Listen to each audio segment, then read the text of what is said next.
Je m'appelle Geneviève Martin, j'ai 63 ans. Et si on m'avait dit qu'un jour mon propre fils me demanderait de quitter sa maison parce que je n'avais plus de valeur, je ne l'aurais jamais cru. J'ai passé ma vie entière à me sacrifier pour lui. Et pourtant, voilà comment tout s'est terminé.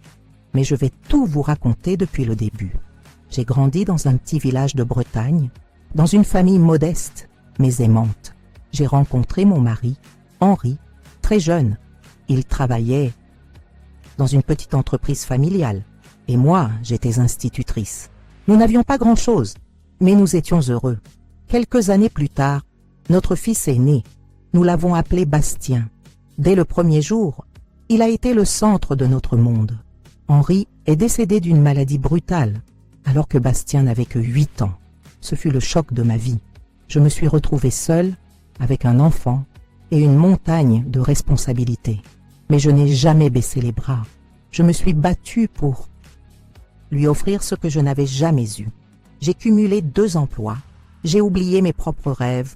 J'ai mis de côté mes besoins. Tout, absolument tout, tournait autour de lui.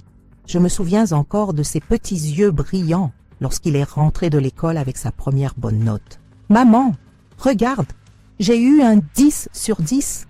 Mon champion, je suis si fière de toi. » À l'époque, il m'embrassait chaque soir avant de dormir et me disait « Maman, je te rendrai tout ce que tu as fait pour moi. » Ces mots résonnent encore aujourd'hui dans ma tête, ironiques, douloureux. Les années ont passé. Bastien est devenu un jeune homme brillant. Grâce à ses études, il a décroché un poste dans une société d'ingénierie à Paris. J'étais fière, tellement fière. Il m'appelait souvent au début. Venez passer les week-ends avec moi. Mais tout a commencé à changer le jour où il a rencontré Camille. Camille était différente de ce que j'avais imaginé pour lui. Très élégante, issue d'une famille bourgeoise parisienne, toujours parfaitement maquillée, parlant avec cette assurance froide des gens qui n'ont jamais manqué de rien. Elle n'était pas méchante au départ, mais je sentais déjà dans son regard une forme de distance, presque de mépris. Lorsqu'ils m'ont annoncé leur fiançailles, j'ai fait semblant d'être heureuse. Au fond, j'étais inquiète. J'avais peur de perdre mon fils. Et d'une certaine manière, c'est exactement ce qui s'est passé. Après leur mariage, ils ont emménagé dans une grande maison en banlieue parisienne. Bastien m'a proposé de venir habiter avec eux quelque temps, car ma santé commençait à décliner et je ne pouvais plus entretenir seule la vieille maison familiale. Au début, j'ai hésité. J'avais peur d'être un fardeau, mais il a insisté. « Maman, tu es chez toi ici. Tu as sacrifié toute ta vie pour moi. C'est normal que je prenne soin de toi maintenant. » Ces paroles m'ont émue, alors j'ai accepté. Les premiers mois se sont bien passés. Camille restait polie, même si je sentais bien qu'elle préférait avoir la maison pour elle seule. Elle me reprenait souvent sur de petits détails.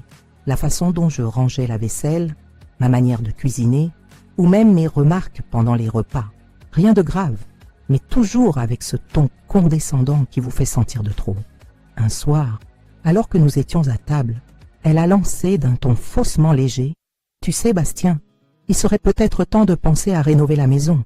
Un style plus moderne, plus jeune, ça changerait tout. »« Oui, pourquoi pas ?» a-t-il répondu distraitement. « Et peut-être transformer la chambre d'amis en bureau ?» Je savais ce que cela signifiait.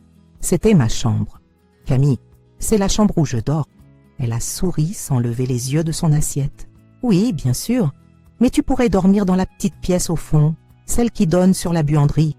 Ce serait plus discret. » Ce soir-là, j'ai pleuré en silence. Je me suis demandé quand. J'étais passée du statut de maman adorée à celui de meuble encombrant. Les jours ont commencé à se ressembler. Je restais dans ma chambre la plupart du temps. J'évitais de croiser Camille. Bastien, lui, semblait ne rien voir. Ou peut-être ne voulait-il pas voir. Il rentrait tard du travail, souvent épuisé, et nos conversations se limitaient à des banalités.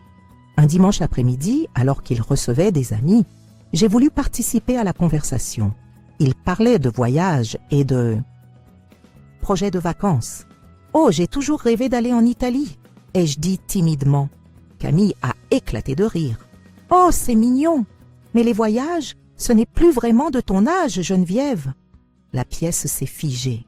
Je me suis sentie minuscule. Bastien n'a rien dit, pas un mot. Il a simplement continué à servir du vin comme si de rien n'était. Ce silence a été plus douloureux que toutes les humiliations. Ce soir-là, j'ai commencé à préparer une valise. Je me suis dit que je partirais. Peut-être, sans prévenir, mais une petite voix en moi me disait d'attendre encore un peu, d'espérer que Bastien ouvrirait enfin les yeux. Mais il ne l'a jamais fait. Quelques semaines plus tard, tout a basculé. C'était un matin d'hiver, froid et gris. Je préparais du café dans la cuisine quand j'ai entendu leur voix monter dans le salon. Camille semblait furieuse. « Bastien, je n'en peux plus. Elle est toujours là, toujours dans nos pattes. Je veux vivre tranquille, sans avoir à m'occuper d'une vieille femme qui ne sert à rien. » Mon cœur s'est serré. Je n'étais même plus une personne. Juste elle. Une vieille femme qui ne sert à rien. « Camille, c'est ma mère, » a-t-il répondu faiblement. « Justement. Et alors, elle a vécu sa vie. Maintenant, elle nous empêche de vivre la nôtre. Regarde-la. Elle passe ses journées à traîner, à pleurer dans sa chambre. Je ne veux plus de ça ici. Je suis restée pétrifiée. Je ne voulais pas écouter, mais mes jambes refusaient de bouger. Puis j'ai entendu la phrase qui allait changer ma vie. « Tu dois lui dire de partir. Elle n'a plus sa place ici. » Quelques instants plus tard, Bastien est entré dans la cuisine. Il avait l'air mal à l'aise, comme un enfant pris en faute. « Maman, il faut qu'on parle. » Je n'ai rien dit. Je savais déjà. Camille et moi, on pense qu'il serait mieux pour tout le monde si tu trouvais un autre endroit où vivre. Un autre endroit, ai-je répété incrédule. C'est de ça qu'il s'agit? Après tout ce que j'ai fait pour toi, tu veux que je parte? Il a soupiré, évitant mon regard. Ce n'est pas contre toi, c'est juste que les choses ont changé. Les choses ont changé? Je suis ta mère, Bastien. Je t'ai nourri, je t'ai élevé seule. J'ai tout sacrifié pour toi. Et maintenant tu me dis que je dois partir? Il a fini par me regarder et ce que j'ai vu dans ses yeux m'a transpercé. Ce n'était ni de la colère, ni de la tristesse. C'était de l'indifférence. « Maman, tu n'as plus ta place ici. » Cette phrase, je crois qu'elle continuera de résonner dans ma tête jusqu'à mon dernier souffle. Je n'ai rien répondu. J'ai simplement tourné les talons et je suis montée dans ma chambre. J'ai sorti ma valise, celle que j'avais préparée il y a des semaines. J'y ai mis quelques vêtements, des photos et le vieux foulard d'Henri. En descendant les escaliers, j'ai croisé Camille. Elle avait ce petit sourire satisfait qui m'a donné envie de hurler, mais je ne l'ai pas fait. Je suis sortie sans un mot.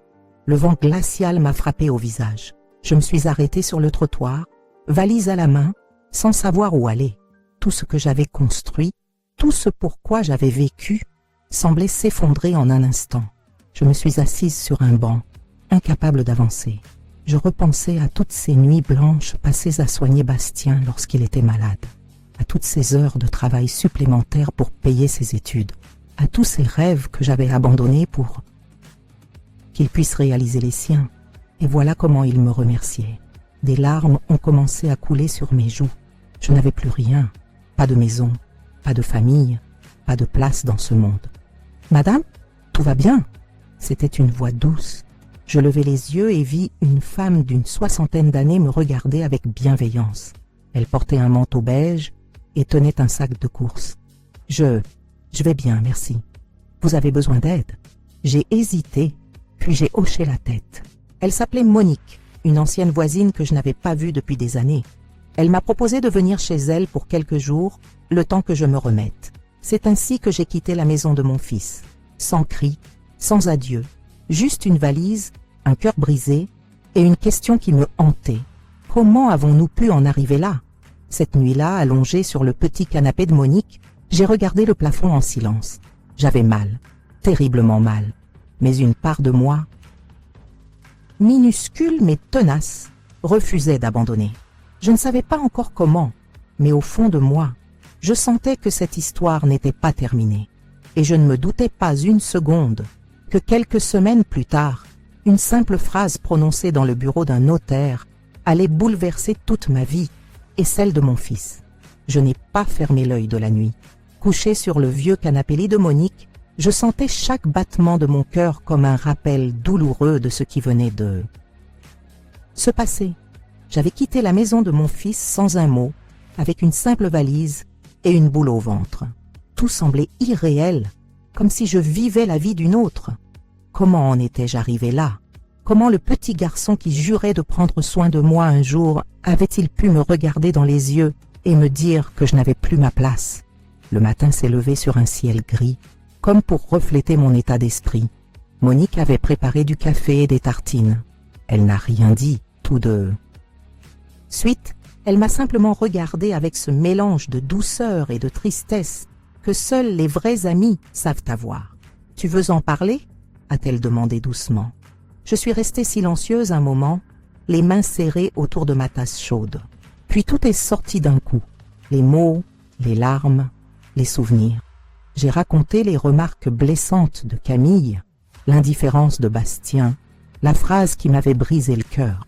Monique m'a écoutée sans m'interrompre, hochant la tête de temps en temps. « Tu sais, Geneviève, ce n'est pas toi qui as changé, c'est lui. Ou peut-être qu'il a toujours été comme ça. Mais il fallait que la vie le pousse dans ses retranchements pour que ça ressorte. C'est mon fils, Monique, mon fils. Comment a-t-il pu me faire ça?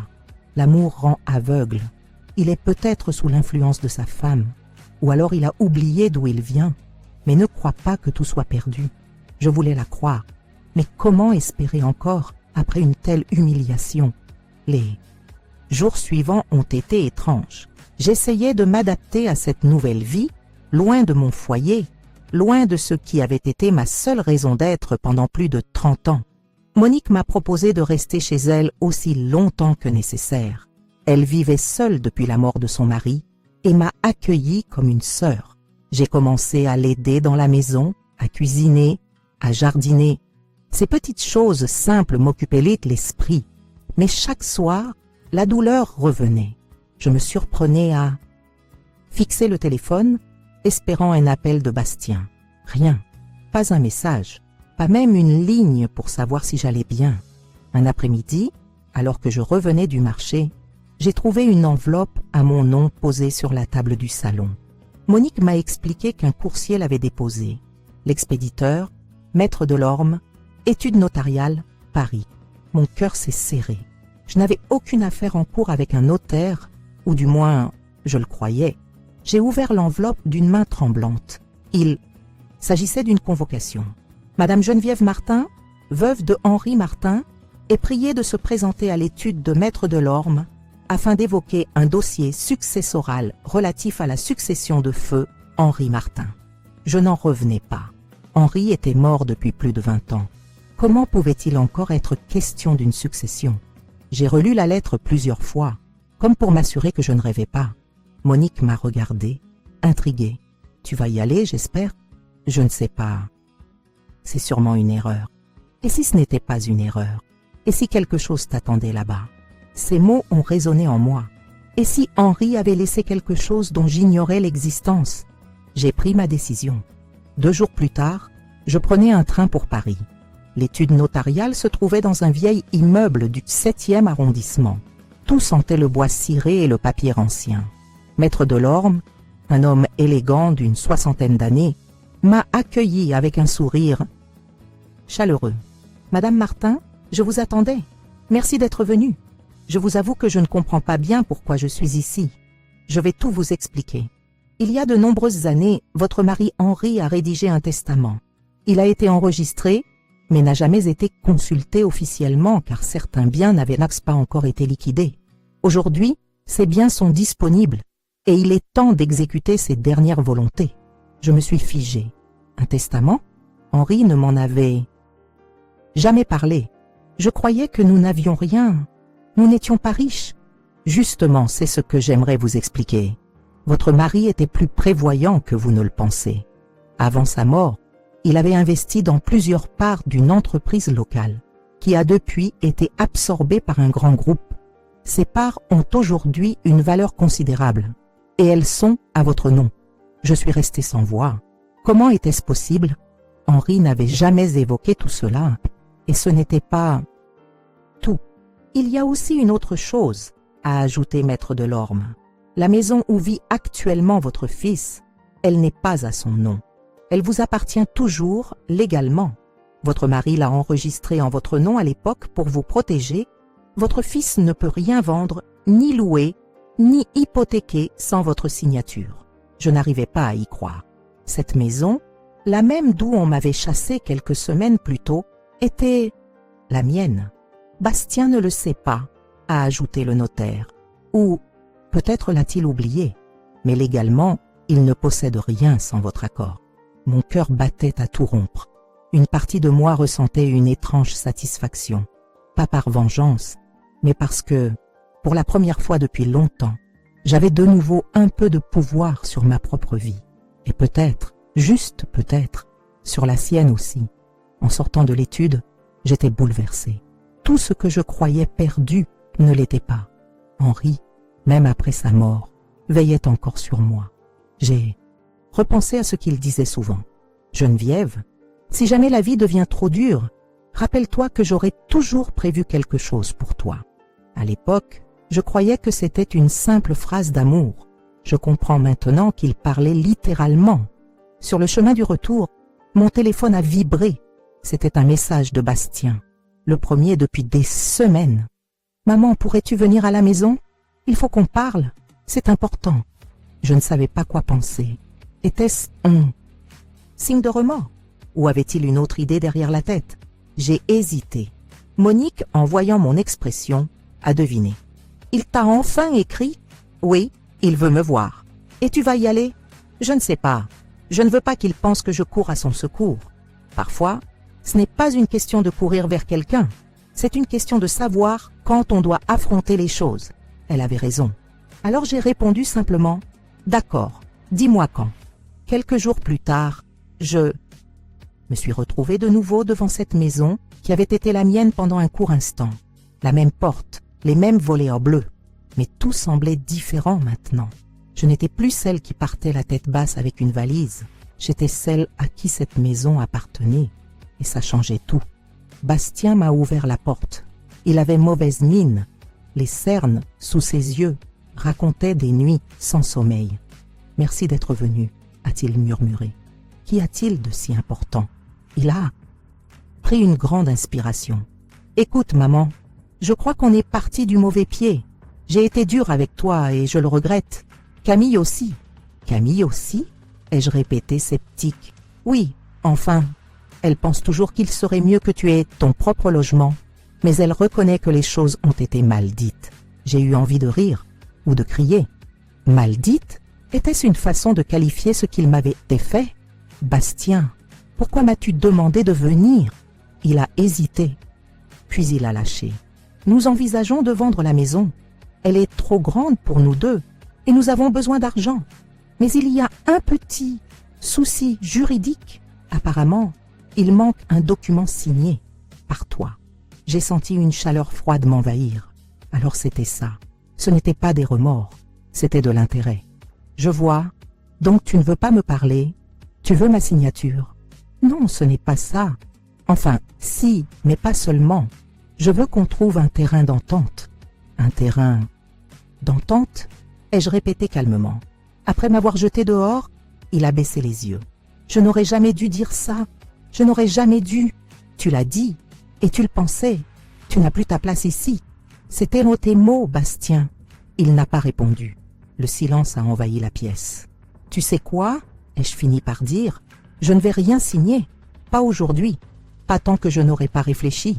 Et certainement pas tant que je n'aurai pas entendu la vérité. » « Quelle vérité? Pourquoi? Pourquoi tu as changé? Pourquoi tu m'as traité comme si j'étais un fardeau ?» Il n'a rien dit. Ses lèvres ont tremblé, mais aucun mot n'est sorti. J'ai tourné les talons et je suis partie. Je ne me sentais plus humiliée. Je ne me sentais plus impuissante. Pour la première fois depuis longtemps, je me sentais debout. Sur le chemin du retour, je savais que quelque chose d'important venait de commencer. Ce n'était plus seulement une histoire de blessure ou de trahison. C'était une histoire de vérité. Et tôt ou tard, cette vérité éclaterait au grand jour. Je ne savais pas encore comment, ni quand. Mais une chose était certaine. La prochaine fois que nous nous reverrions, ce serait dans le bureau de Maître Delorme. Et ce jour-là, ce ne serait plus moi qui aurais les larmes aux yeux, ce serait lui. Les jours qui ont suivi cette rencontre étrange avec Bastien ont été lourds de silence. Il n'avait pas rappelé, et moi non plus, mais quelque chose en moi avait changé. J'étais passée de celle qui subissait à celle qui détenait, sans même qu'il le sache, une part importante du destin de cette maison, et peut-être même de sa vie. Je passais des heures à relire la copie du testament que maître Delorme m'avait confié. Les mots d'Henri résonnaient en moi comme une voix venue d'un autre temps. « Geneviève, tout ce que j'ai construit doit te revenir. Et si jamais notre fils oublie ce qu'est l'amour, ce testament lui rappellera la valeur de ce qu'il méprise. » Je n'avais jamais imaginé qu'il avait prévu quelque chose d'aussi précis. Il avait non seulement protégé la maison en la mettant à mon nom, mais aussi ajouté une clause complexe liant une grande partie des actifs de l'entreprise à mon approbation. En d'autres termes, Bastien n'était pas seulement dépendant de ma signature pour vendre la maison, mais pour conserver une partie de son confort financier. Pendant plusieurs jours, j'ai réfléchi à ce que je devais faire. Une part de moi voulait tout reprendre, tout. Les vendre et le laisser apprendre la leçon la plus dure de sa vie. Mais une autre part, celle de la mère blessée mais aimante, espérait encore une réconciliation sincère. Je savais pourtant que rien ne serait simple. Camille n'abandonnerait pas facilement, et Bastien, lui, semblait pris dans un tourbillon dont il ne maîtrisait plus les contours. Un matin, alors que je prenais mon café avec Monique, mon téléphone a sonné. Un numéro inconnu. J'ai hésité puis j'ai décroché. « Madame Martin, ici ?» Maître Delorme. Je crois qu'il serait utile que vous passiez à l'étude. Nous avons reçu une demande concernant la maison. Mon cœur a accéléré. J'ai pris le premier train pour Paris. Dans son bureau, Delorme m'a accueilli avec ce même calme rassurant. Votre fils a contacté notre étude. Il souhaite enclencher la procédure de vente, mais il n'a pas mentionné votre accord. Bien sûr qu'il ne l'a pas mentionné, ai-je murmuré. Il espérait probablement que je cède sans rien dire. Le notaire a esquissé un léger sourire. Je pense que vous devriez assister à la réunion prévue. Elle aura lieu ici même dans quelques jours. Ce sera l'occasion d'éclaircir certaines choses. Je suis sorti de là avec un mélange d'angoisse et de détermination. Je savais que ce rendez-vous allait être un tournant, et je n'avais pas tort. Le jour dit, je suis arrivé un peu en avance. Maître Delorme m'a installé dans une grande salle lumineuse, autour d'une table en bois massif. Quelques minutes plus tard, Bastien est entré, suivi de Camille. Elle portait un tailleur impeccable, le visage fermé, les yeux froids. Lui semblait nerveux. « Bonjour, maman », a-t-il murmuré. « Bonjour, Bastien. » Camille n'a pas pris la peine de me saluer. Elle a directement sorti un dossier de son sac. « Voici l'offre d'achat. Nous avons trouvé des acquéreurs sérieux, prêts à signer rapidement. Il ne manque plus que votre signature, Madame Martin. » Sa voix était polie mais tranchante, comme une lame dissimulée sous un gant. De velours. J'ai posé mes lunettes sur mon nez et j'ai pris le document que j'ai feuilleté lentement. Puis j'ai levé les yeux. Intéressant. Mais pourquoi pensez-vous que je signerais? Camille a cligné des yeux, visiblement agacée. Parce que c'est logique. Vous n'habitez plus ici. Vous n'avez plus besoin de cette maison. Et cette vente profiterait à tout le monde. À tout le monde, ai-je répété. Ou seulement à vous deux. Le silence est tombé dans la salle. Bastien a pris la parole d'une voix hésitante. « Maman, ce n'est pas contre toi. C'est juste, nous avons des dettes, des projets. Cette vente nous aiderait à avancer. »« Des dettes ?» ai-je demandé calmement. « Bastien, depuis quand es-tu endetté ?» Il a baissé les yeux. Camille a serré les lèvres, visiblement furieuse qu'il en dise trop. « Ce ne sont pas tes affaires, » a-t-elle tranché sèchement. « Détrompez-vous, ai-je répliqué. Tout cela me concerne, parce que cette maison est à mon nom, et parce que sans ma signature, rien n'ira plus loin. » Camille a pâli. Bastien, lui, avait l'air perdu. « À ton nom ?» a-t-il répété incrédule. « Oui, Bastien, ton père avait prévu cela. Il voulait me protéger au cas où les choses deviendraient difficiles. Et il avait raison. » Camille s'est penchée en avant, ses yeux lançant des éclairs. « C'est absurde. Cette maison vous a été donnée il y a des décennies. Bastien en est l'héritier naturel. »« Non, madame, » a coupé le notaire d'une voix ferme. « La maison appartient toujours légalement à Madame Martin. Votre mari ne l'a jamais transmise. Juridiquement, elle est la seule propriétaire. Et ce n'est pas tout. Il a sorti un dossier et a lu à voix haute. Toute cession, vente ou hypothèque de ce bien ne pourra se faire qu'avec l'accord écrit de Madame Geneviève Martin. En cas de rupture du lien filial par désaveu ou mépris grave, toute possibilité d'héritage sera révoquée. Le silence qui a suivi a été presque palpable. Camille semblait sur le point d'exploser. Bastien, lui, avait l'air d'un enfant pris en faute. Rupture du lien filial. Qu'est-ce que ça veut dire? A-t-il murmuré.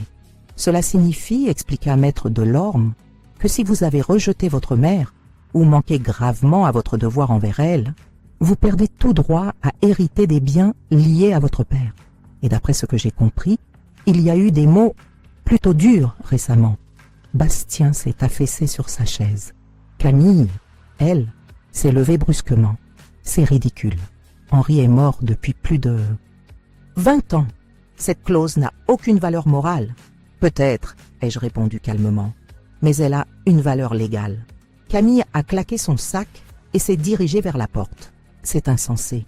Tu ne vas pas te laisser faire par cette femme, Bastien. Si tu as un minimum de respect pour notre avenir, tu dois la convaincre. Elle a quitté la pièce, laissant derrière elle un silence lourd.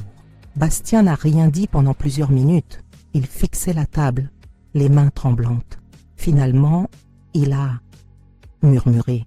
Je ne savais pas que papa avait prévu tout ça. Peut-être que tu ne voulais pas savoir, ai-je répondu doucement. Parce que si tu avais su, tu m'aurais regardé différemment. Maman, Bastien, j'ai tout donné pour toi. Tout. Et ce que j'ai reçu en retour, c'est une phrase que je n'oublierai jamais. Tu n'as plus ta place ici. Tu ne peux pas imaginer ce que ça fait d'entendre ça de la bouche de son propre enfant. Il a levé les yeux vers moi. Il y avait des larmes dans son regard. Je suis désolée. Je ne sais pas ce qui m'a pris. Je voulais juste vivre ma vie. Je n'ai jamais voulu te blesser. Mais tu l'as fait. Et les excuses, aussi sincères soient-elles, ne changent pas les faits. Je me suis levée, prête à partir. Avant d'ouvrir la porte, je me suis tournée vers lui. Je ne signerai rien. Pas tant que tu ne comprendras pas ce que cette maison représente. Elle n'est pas qu'un toit. Elle est le symbole de tout ce que ton père et moi avons construit pour toi. Et elle ne sera jamais vendue pour financer vos caprices. Je suis sortie sans attendre sa réponse. En descendant les escaliers, j'ai senti mon cœur battre plus fort que jamais. Ce n'était plus seulement une affaire d'argent ou de propriété. C'était une question de dignité. Et pour la première fois depuis longtemps, j'avais l'impression de la retrouver. Les jours suivants ont été étranges. Camille a quitté la maison pour aller chez ses parents. Bastien m'a envoyé plusieurs messages, tous restés sans réponse. Puis un soir, tard, il a frappé à la porte de Monique. Elle m'a appelé dans le salon. Il était là, debout, trempé par la pluie, le visage défait. « Maman, s'il te plaît, écoute-moi. » Je l'ai laissé entrer sans un mot. Il s'est assis sur le canapé, les mains jointes, comme un enfant attendant une punition. « Je ne dors plus. Je n'arrête pas de penser à tout ce que je t'ai dit. J'ai été un imbécile. » Camille m'a monté la tête, oui, mais ce n'est pas une excuse. J'ai oublié d'où je viens. J'ai oublié qui tu es. Et qui suis-je, Bastien? Tu es ma mère, celle qui s'est battue seule pour moi, celle qui m'a tout donné, celle sans qui je ne serais rien. J'ai senti mes yeux se remplir de larmes malgré moi, mais je n'ai rien répondu. J'avais besoin de l'entendre jusqu'au bout. Je ne te demande pas de me pardonner tout de suite. Je veux juste une chance de réparer ce que j'ai cassé. Réparer? Et comment comptes-tu faire ça? Je ne sais pas encore, mais je suis prêt à tout. Même si tu décides de ne jamais signer, même si je dois quitter cette maison, je le ferai. Je veux juste que tu me laisses te prouver que je peux changer. Il s'est levé, a pris mes mains dans les siennes et les a serrées fort. Je t'aime, maman. Je t'aime plus que tout, même si je l'ai oublié. Ce soir-là, après son départ, j'ai pleuré longtemps. Non pas de douleur, mais d'un mélange étrange d'espoir et de peur. Peut-être que quelque chose avait commencé à changer. Peut-être que ce fils perdu pouvait encore retrouver son chemin. Je ne savais pas ce que j'allais décider, mais pour la première fois depuis longtemps, L'histoire n'était plus celle d'une mère rejetée, c'était celle d'une femme qui, sans l'avoir voulu, tenait entre ses mains le destin de toute une famille. Et ce n'était que le début. Les jours suivants furent marqués par un silence étrange, presque fragile. Bastien n'avait pas insisté après cette soirée chez Monique, et je ne savais pas si c'était un bon ou un mauvais signe. Une part de moi avait envie de le revoir, de croire qu'il pouvait vraiment changer, mais une autre restait sur ses gardes. Les blessures qu'il avait laissées ne se refermeraient pas avec quelques larmes et des excuses. Pourtant, au fond de moi, malgré la colère, je savais que je ne cesserais jamais de l'aimer. C'est ça être mère. Aimer même quand tout semble irrémédiable. Un matin, alors que je prenais mon café, j'ai reçu un appel inattendu de maître Delorme. Sa voix d'habitude si posée avait une nuance d'urgence. « Madame Martin, il serait important que vous veniez à l'étude cette semaine. Votre fils souhaite organiser une réunion et il a demandé votre présence. » « Une réunion ?» ai-je répété, méfiante. « Pour quelle raison ?» Je préfère que vous entendiez cela de sa bouche. Disons simplement que la situation a évolué. J'ai accepté. Je ne savais pas exactement à quoi m'attendre, mais une chose était sûre. Cette histoire n'était pas terminée. 3 jours plus tard, je me suis retrouvée de nouveau dans cette grande salle du cabinet notarial. Cette fois, l'ambiance était différente. Bastien était déjà là, seul. Pas de Camille à ses côtés. Il avait l'air fatigué, plus vieux que son âge. Ses yeux trahissaient des nuits sans sommeil. « Merci d'être venu, maman, dit-il doucement. »« Je suis venu écouter, » ai-je répondu. « Pas forcément pour te donner ce que tu veux. » Il hocha la tête, comme s'il s'y attendait. « Je ne te demande à rien aujourd'hui, je veux juste parler, vraiment parler. Pas comme la dernière fois. » Nous nous sommes assis. Bastien prit une profonde inspiration avant de commencer à parler, et pour la première fois depuis longtemps, il ne chercha pas à se justifier. « J'ai tout gâché, maman. Je ne sais même pas comment j'ai pu en arriver là. Camille voulait que je coupe les ponts. Elle disait que c'était mieux pour notre avenir, et j'ai été assez faible pour la croire. J'ai préféré sa voix à la tienne. Et regarde où cela m'a mené. »« Où cela t'a mené ?» ai-je demandé calmement. Elle est partie. Elle ne supporte pas que je remette tout en question. Elle a dit qu'elle ne voulait pas d'une vie attachée au passé. Alors, elle a fait ses valises. Je suis restée silencieuse. Je ne ressentais ni joie, ni vengeance. Juste une profonde tristesse. J'aurais voulu que les choses se passent autrement. Peut-être qu'elle t'a fait une faveur, ai-je murmuré. Peut-être, répondit-il en soupirant. J'ai compris. Quelque chose, maman. Je me suis éloignée de ce qui comptait vraiment. J'ai cru que réussir, c'était avoir une grande maison, de l'argent, une image parfaite. Mais tout ça ne vaut rien si on trahit ceux qui nous ont donné la vie. Il s'interrompit, les yeux humides. Je veux réparer ce que j'ai brisé. Je ne sais pas comment, mais je veux essayer. Même si tu ne veux plus jamais me faire confiance, je continuerai d'essayer. J'ai fermé les yeux quelques secondes. Entendre ces mots m'a bouleversée. Plus que je ne voulais l'admettre, je voyais en lui, à cet instant, non pas l'homme qui m'avait rejeté, mais l'enfant que j'avais tenu dans mes bras il y a 30 ans. « Bastien, » ai-je dit d'une voix tremblante, « tu as détruit quelque chose d'immense, pas seulement entre toi et moi, en toi-même aussi, et c'est ça que tu dois réparer d'abord. » Il hocha lentement la tête. « Je sais, et je suis prêt à le faire, peu importe le temps que ça prendra. » Maître Delorme entra à ce moment-là, portant un dossier. « Si vous le permettez, dit-il, il y a un autre sujet que nous devons aborder. Il concerne le testament de votre père. » Bastien fronça les sourcils. « Encore ? » ?»« Oui, » répondit le notaire. « Il y a une clause que nous n'avons pas encore évoquée. Elle ne concerne pas uniquement la maison, mais aussi certaines actions que votre père possédait. » Je sentis Bastien se raidir. Il ne s'attendait pas à cela. « Ces actions, » continua Delorme, « ont pris une grande valeur au fil des années, et elles sont actuellement au nom de Madame Martin. Cependant, le testament prévoit que si le lien filial venait à se rompre de façon grave, ces actions ne pourront jamais être transférées à l'enfant concerné. » Bastien pâlit. « Ça veut dire que je ne pourrai jamais en hériter. » « C'est exact, pas sans l'accord de votre mère. Et cet accord dépend entièrement de vous. Pas d'un papier, pas d'un avocat, pas d'une manœuvre, de vous. Un silence lourd suivit ces mots. Bastien avait l'air perdu, presque écrasé par le poids de ses propres actes. Je ne savais pas, je ne savais vraiment pas. Peut-être que tu n'as jamais voulu savoir, répondis-je calmement. Il releva les yeux vers moi, et ce que j'y vis me serra le cœur. Il n'y avait plus de colère, plus d'orgueil, juste un immense regret. Je ne veux pas de cet argent si je dois te perdre pour l'obtenir, dit-il d'une voix rauque. Je ne veux pas de cette maison si elle doit te coûter ton bonheur. Je veux juste redevenir ton fils. Ces mots-là, je ne les oublierai jamais. C'était la première fois depuis des années que je sentais qu'ils venaient du cœur. Nous avons quitté l'étude sans rien signer ce jour-là. Rien n'était réglé, mais quelque chose avait changé. Ce n'était plus une bataille de pouvoir. C'était un chemin vers quelque chose de plus profond, la réconciliation. Dans les semaines qui ont suivi, Bastien est venu souvent me voir chez Monique. Au début, les conversations étaient timides, maladroites. Il apportait parfois un gâteau, parfois des fleurs, parfois rien d'autre que sa présence. Et chaque fois, il restait un peu plus longtemps. Il parlait de son enfance, de souvenirs que j'avais oubliés. Il posait des questions sur Henri, sur moi.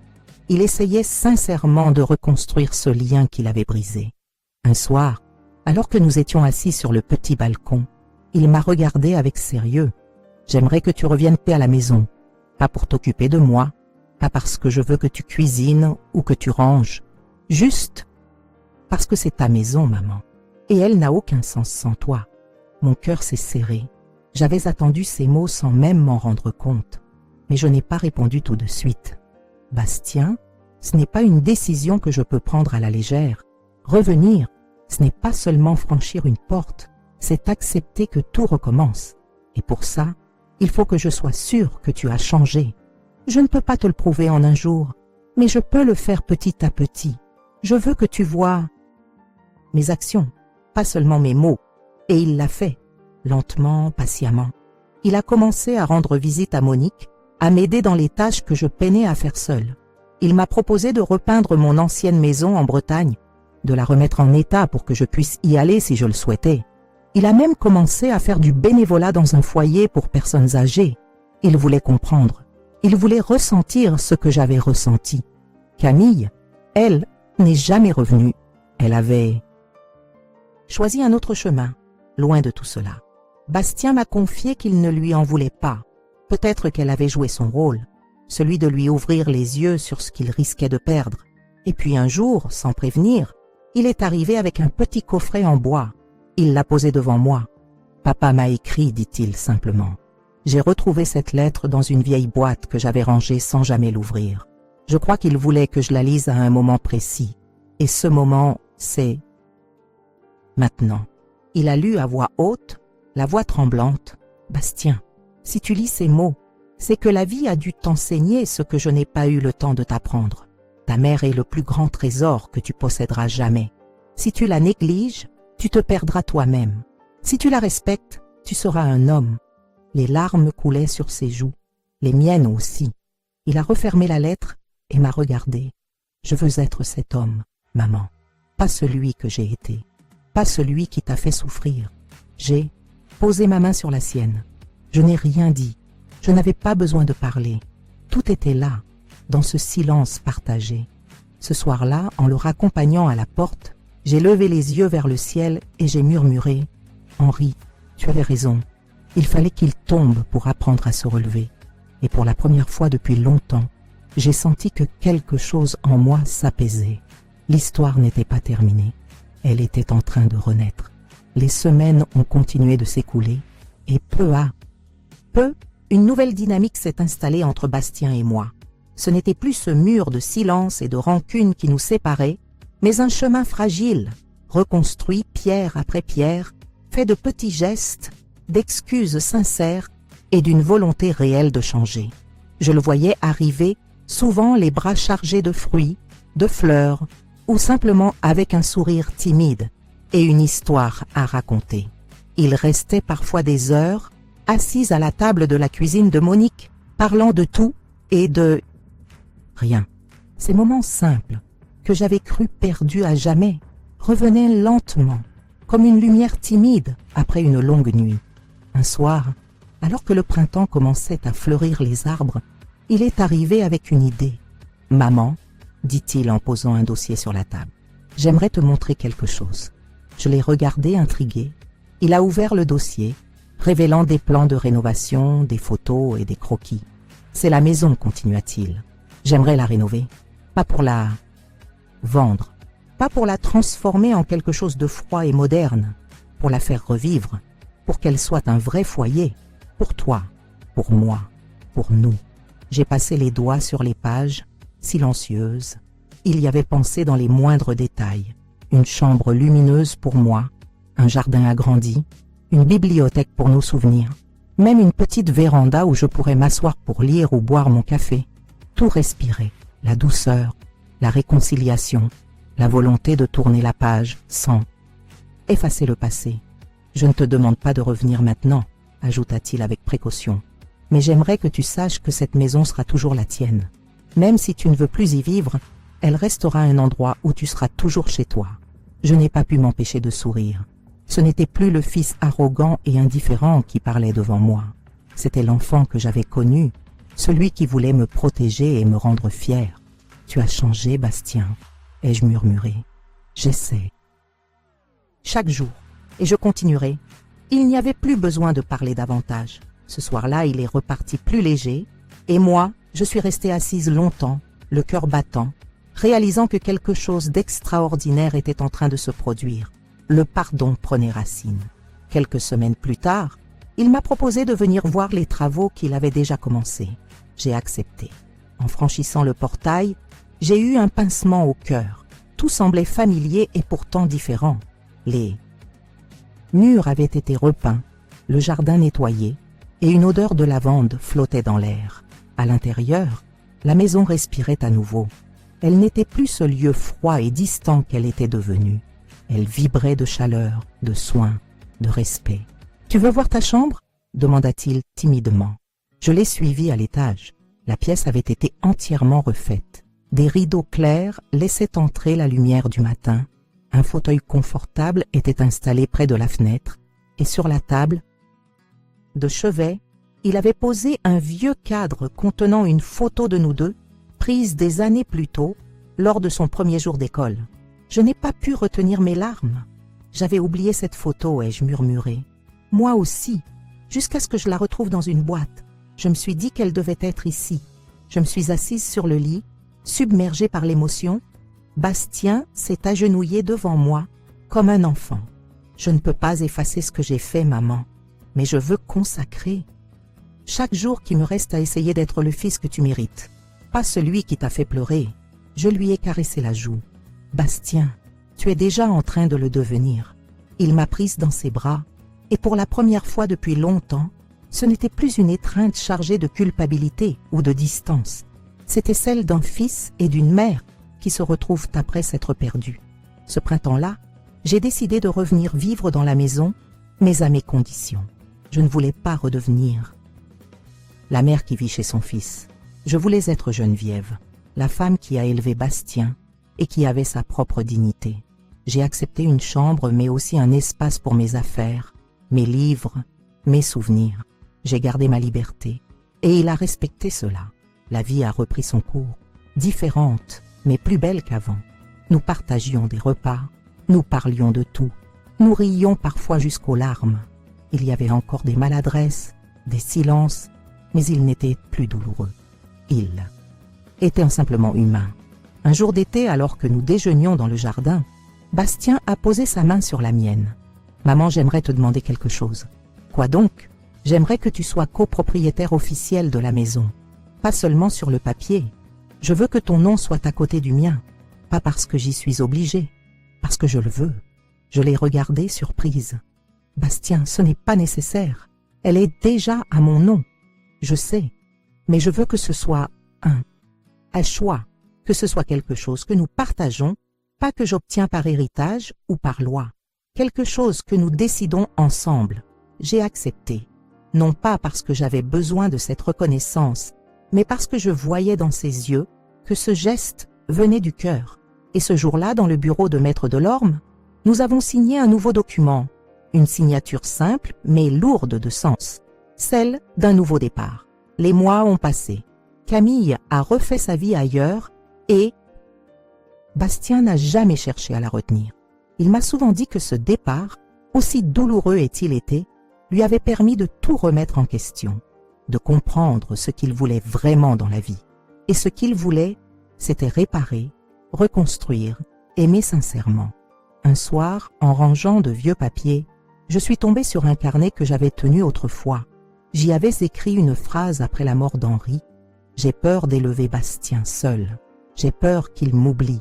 J'ai peur qu'il m'en veuille un jour. » J'ai souri en relisant ces mots. Oui, il m'avait oublié un temps. Oui, il m'avait fait mal. Mais il était revenu.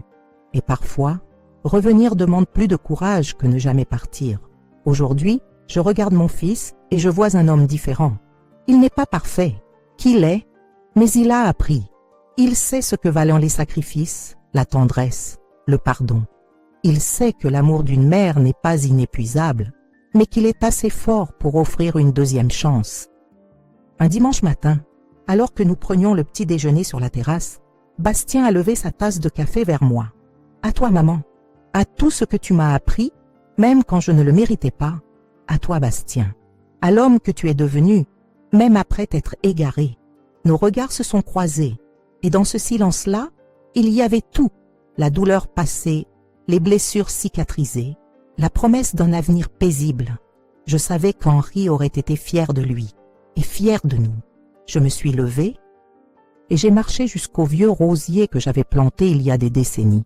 Il fleurissait toujours, malgré les hivers rigoureux et les tempêtes.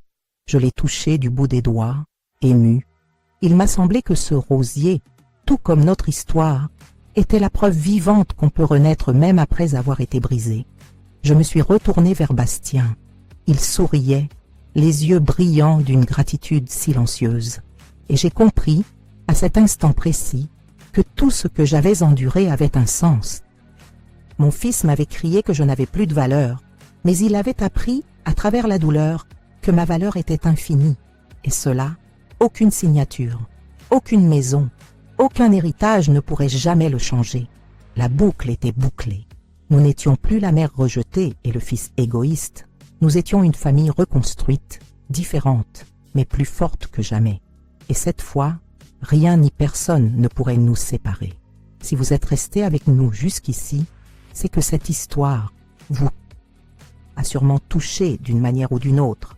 Peut-être parce qu'elle vous rappelle quelque chose que vous avez vécu, ou parce qu'elle reflète une peur enfouie au fond de vous, celle d'être rejeté par ceux que vous aimez le plus, celle de ne plus avoir de valeur aux yeux des autres. L'histoire de Geneviève et de son fils Bastien n'est pas seulement celle d'un conflit familial.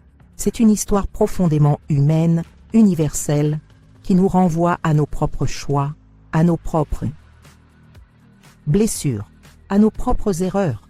Elle nous rappelle que l'amour, même lorsqu'il est piétiné, a une force de résilience incroyable. Elle nous enseigne que le pardon, même lorsqu'il semble impossible, peut renaître des cendres de la trahison. Elle nous montre que parfois, il faut perdre pour comprendre la valeur de ce que l'on avait, et qu'il n'est jamais trop tard pour réparer ce qui a été brisé. Prenez un instant pour réfléchir à tout ce que cette histoire raconte. Combien de parents ont donné leur vie entière pour leurs enfants, pour se retrouver plus tard ignorés, rejetés ou oubliés? Combien de mères et de pères portent dans leur cœur des blessures profondes causées par l'ingratitude de ceux qu'ils ont aimés sans condition? Et combien d'enfants, aveuglés par leur orgueil, par leurs ambitions, par l'influence d'autrui, finissent par blesser ceux qui les ont mis au monde? Ce récit n'est pas là pour condamner qui que ce soit, mais pour ouvrir les yeux, pour rappeler à chacun de nous que les liens familiaux sont précieux, fragiles et sacrés, qu'ils ne doivent jamais être pris pour acquis, et surtout que l'amour, lorsqu'il est sincère, peut tout changer. Voyez comment Bastien a dû tomber très bas pour enfin comprendre ce qu'il avait perdu.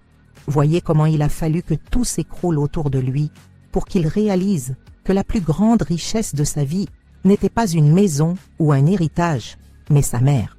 Et voyez comment Geneviève, malgré tout ce qu'elle avait subi, a trouvé en elle la force de pardonner. Pas parce que c'était facile, pas parce que ce qu'il avait fait n'avait pas d'importance, mais parce que l'amour véritable ne cherche pas à se venger, il cherche à guérir. Parce que le pardon n'efface pas le passé, mais il ouvre la porte à un avenir nouveau. Et vous, qu'auriez-vous fait à la place de Geneviève? Auriez-vous eu la force de pardonner? Auriez-vous eu ce courage d'ouvrir à nouveau votre cœur à celui qui l'a brisé?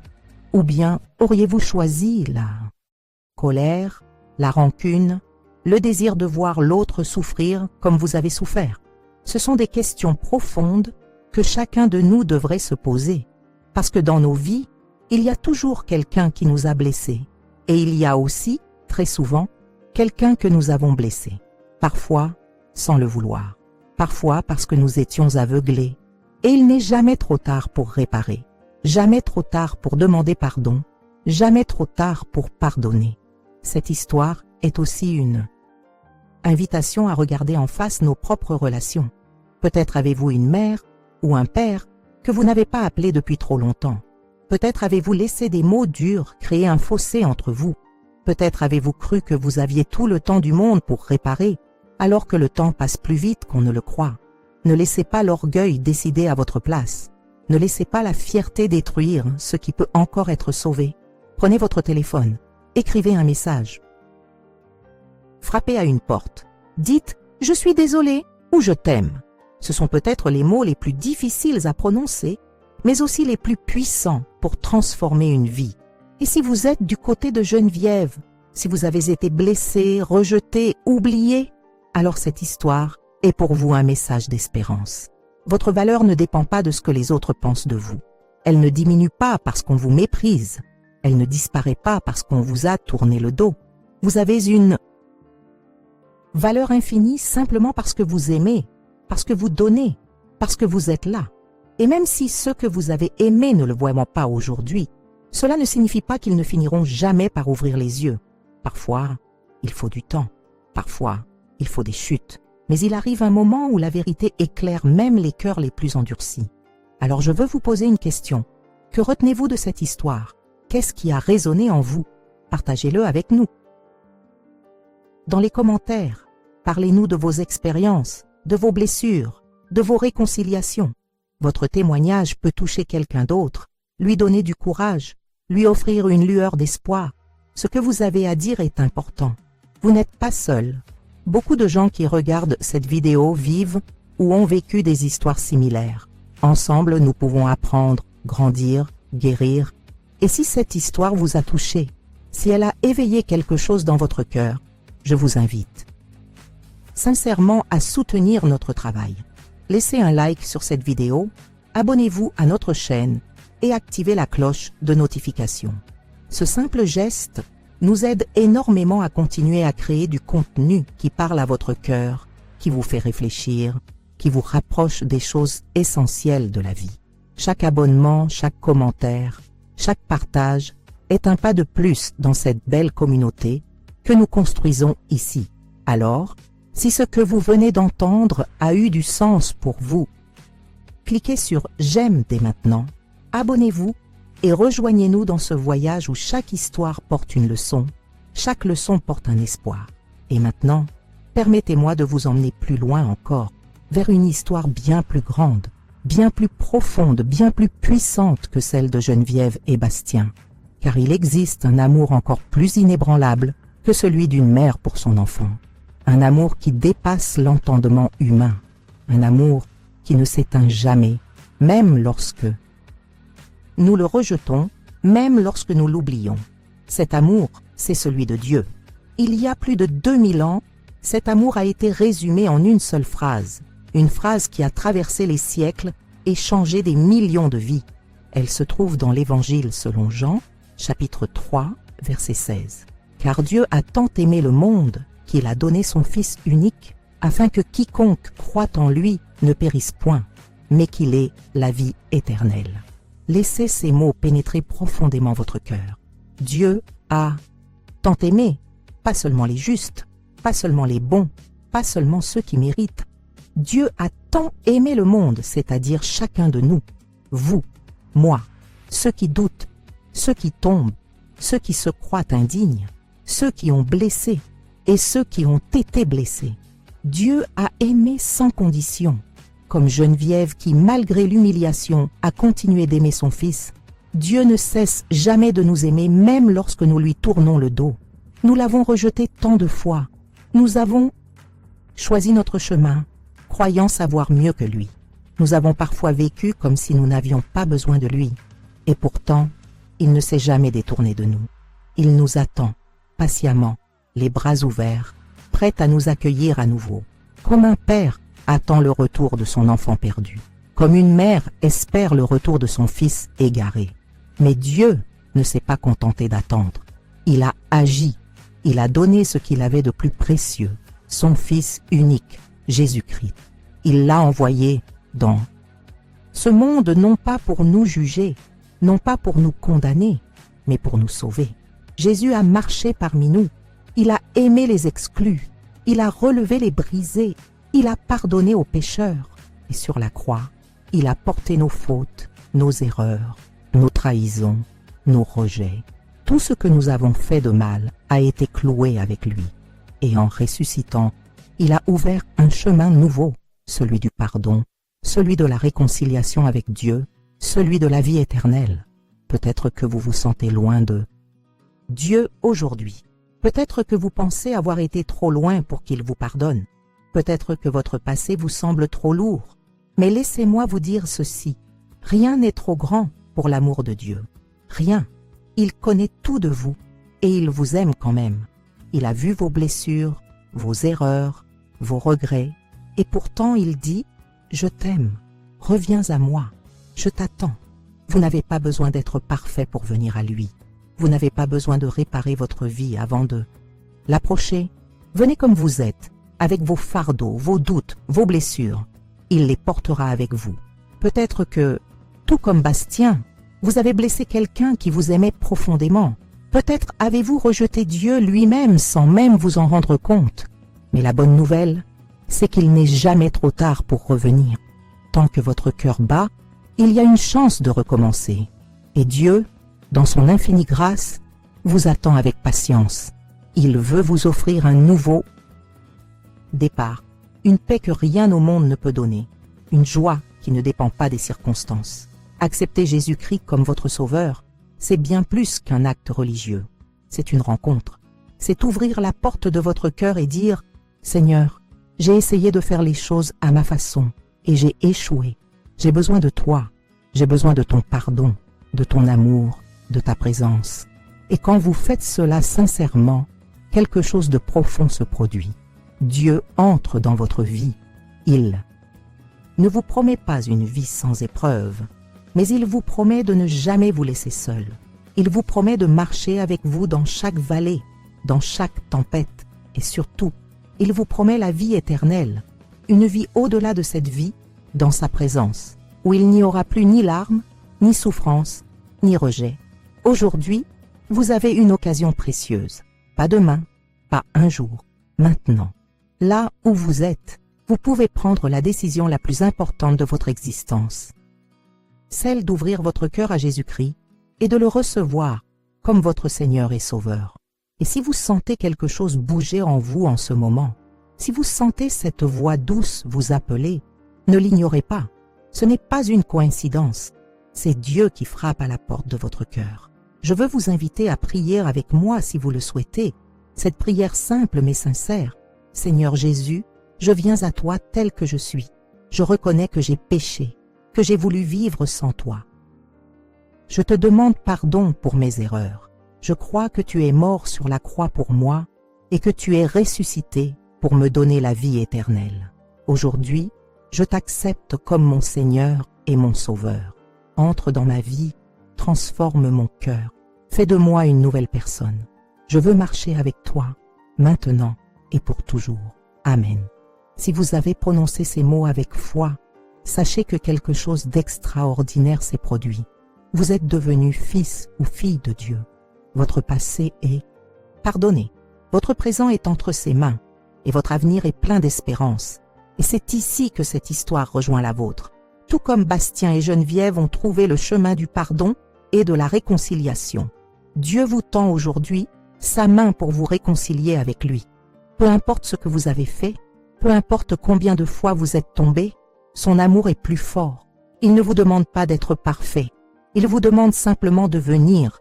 Et quand vous venez, il vous appelle par votre nom. Il vous relève. Il vous restaure. Alors, à vous qui avez écouté cette histoire jusqu'au bout, je vous pose une dernière question. Qu'allez-vous faire de cet amour? Allez-vous le laisser frapper à votre porte sans ouvrir? Ou allez-vous accueillir celui qui vous aime d'un amour éternel? Si cette histoire vous a touché, si ces mots ont parlé à votre cœur, je vous invite encore une fois à soutenir cette mission. Cliquez sur « J'aime », abonnez-vous à la chaîne et partagez cette vidéo autour de vous. Peut-être qu'une personne de votre entourage a besoin d'entendre ce message. Peut-être que quelqu'un que vous aimez est en train de vivre ce même combat et que cette histoire sera pour lui une lumière. Ensemble, faisons de cette communauté un lieu où l'on raconte non seulement des histoires, mais aussi des vérités qui transforment des vies. Laissez un commentaire et dites-nous ce que cette histoire vous a appris. Avez-vous vécu quelque chose de semblable? Avez-vous trouvé la force de pardonner? Ou avez-vous reçu le pardon d'une personne que vous aviez blessée? Votre parole compte. Votre témoignage peut être le début de la guérison pour quelqu'un d'autre. Et n'oubliez jamais ceci. Même lorsque tout semble perdu, même lorsque les relations sont brisées, même lorsque les blessures paraissent trop profondes pour guérir, il existe un amour qui ne faiblit jamais, un amour qui ne recule jamais, un amour qui vous attend toujours. C'est l'amour de Dieu. Et cet amour est pour vous, aujourd'hui, maintenant. Il n'attend qu'une chose, que vous disiez « oui ». Merci d'avoir partagé ce moment avec nous. Merci d'avoir laissé cette histoire entrer dans votre cœur, qu'elle vous inspire à aimer plus fort, à pardonner plus souvent, à tendre la main là où d'autres ont choisi de tourner le dos. Et surtout, qu'elle vous rappelle que vous êtes aimé, infiniment aimé, par un Dieu qui a donné son propre Fils pour vous. Car, comme le dit Jean 3,16, Dieu a tant aimé le monde qu'il a donné son Fils unique, afin que quiconque croit en lui ne périsse point, mais qu'il ait la vie éternelle. Que ces paroles deviennent votre vérité, qu'elles guident vos pas, et qu'elles remplissent votre vie de lumière et d'espérance. Seigneur, bénis chaque personne qui lit ces mots, touche leur cœur, guéris leurs blessures, restaure leurs relations et fais-leur goûter à la profondeur de ton amour, qu'ils découvrent en toi la paix que le monde ne peut donner et qu'ils marchent chaque jour dans la lumière de ton Fils, Jésus-Christ, notre Sauveur. Amen.